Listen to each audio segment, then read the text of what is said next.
एक बार की बात है कि एक जंगल में एक कौवा और एक बाज रहता है। दोनों का घर पास ही पास होता है और दोनों में ही अच्छी दोस्ती होती है। लेकिन बाज हमेशा कौवे को नीचा दिखाया करता था, क्योंकि बाज का घर अच्छा रहता है और कौवे का घर उतना अच्छा नहीं होता है। बाज बोलता है कि और कौवे भाई, तुम अपने घोंसले से संतुष्ट हो क्या? क्यों न तुम भी मेरी तरह अच्छा और पक्का घर बना लेते और मेरी तरह शान से जिंदगी जीते। कौवा बोलता है, कुछ दिन की बात है बाज भैया, मैं भी तुम्हारी तरह घर समय आने पर जरूर बनाऊंगा। बाज मन ही मन हंसते रहता है। वह सोचता है कि मैं कितना श्रेष्ठ और कितना अच्छा हूँ।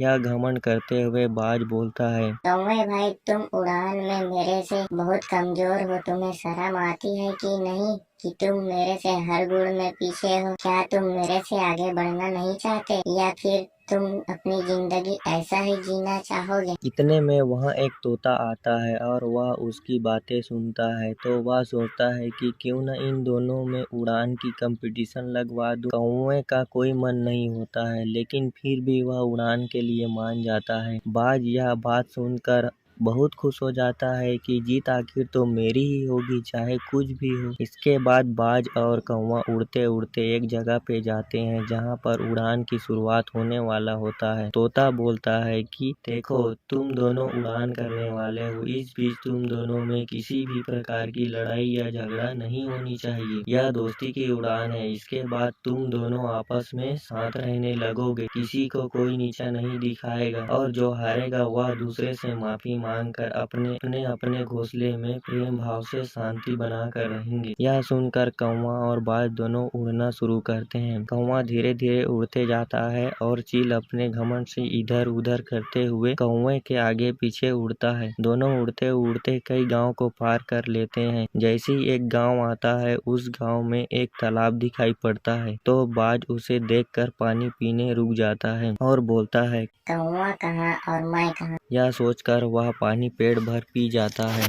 फिर उड़ना शुरू करता है और कौवा बेचारा लगातार उड़ते रहता है। वह कहीं भी नहीं रुकता है। जैसे ही बाज उड़ते उड़ते थोड़ा और आगे जाता है तो उसे एक आरामदायक घोंसला दिखाई पड़ता है। वह सोचता है कि कुछ टाइम इस घोंसले में मैं आराम कर लूं। कौवा तो कौवा है और मैं कहाँ, आसानी से मैं उससे आगे निकल जाऊंगा। बाज आराम करने लगता है और वह फुल पेट पानी पीने की वजह से सो जाता है। कौवा उड़ते उड़ते अपने घोंसला पहुंच जाता है और बाज का वेट करते रहता है। इसके बाद ठीक बाज उड़ते हुए अपने घर के पास आता है और अपने घर के बाहर बैठकर बोलता है, मेरे कौवा भाई, तुम मुझे माफ करना। मैं तुम्हारे बारे में बहुत बुरा सोचता था, तुम्हें हमेशा गलत ही मानता था। लेकिन अब से मैं तुम्हें अपना अच्छा दोस्त मानूंगा, तुम्हें कभी भी नीचा नहीं दिखाऊंगा। आज मेरा जो घमंड था वह टूट गया।